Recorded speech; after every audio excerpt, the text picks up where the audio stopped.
তখন তার কুমির যে এই মাগুর যে তাকে আক্রমণ করেছে, রক্তাক্ত করেছে, ওদিকে তার স্মরণ নাই। ভগবান গরুরকে ছেড়ে দিয়ে, কত ভক্ত বৎসল, কত কৃপা, তিনি নেমে এলেন। সুর করে গাইতে পারে না, ভগবানের নামটিও পর্যন্ত নিলেন না, কিন্তু প্রাণের আকুতিতে ডাকলেন। তাতে ভগবানের কত কোন। এই জন্য আপনি যে কটি সুর থাকুক আর না থাকুক, শাস্ত্র আপনি পড়তে পারুন না পারুন, প্রাণ দিয়ে ভগবানকে ডাকুন, মনের সরলতা দিয়ে ভগবানকে ডাকুন, তিনি সাড়া দেবেন। ভগবান কার কণ্ঠে কত সুর, কার কত পাণ্ডিত্য, এগুলো দেখেন না, হৃদয়ের ভাবটাই দেখেন উনি। ভাবগ্রাহী জনার্দন।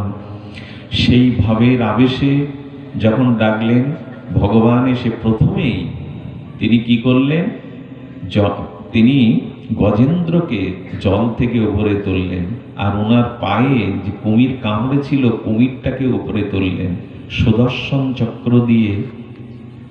তখন কি করলেন, কুমিরের মস্তকটা ছেদন করে তাকে মুক্ত করলেন। হাতি হঠাৎ ভেবেছে, প্রভু তোমাকে কি দেব আমি। হঠাৎ মনে পড়ল, প্রভু কমল বড় ভালোবাসে। যদি ভগবানের পূজা কখনো করেন, একটা পদ্ম ফুল জোগাড় করবেন। পদ্ম ভগবানের খুব প্রিয়। যেমন শঙ্খচক্র গদা পদ্ম, তার হাতে একটি পদ্ম ফুল, ভালো না বাসলে হাতে রাখে ওটা ভগবান। এবং দেখবেন যখন ভাগবতী স্তুতি করেছে, গোবিন্দের চরণটাকেও তুলনা করা হয়েছে চরণ কমল দল। গোবিন্দের হস্তটা তুলনা করেছে হস্ত কমল, তার নয়নটা তুলনা করা হয়েছে কমল পত্রের মতো।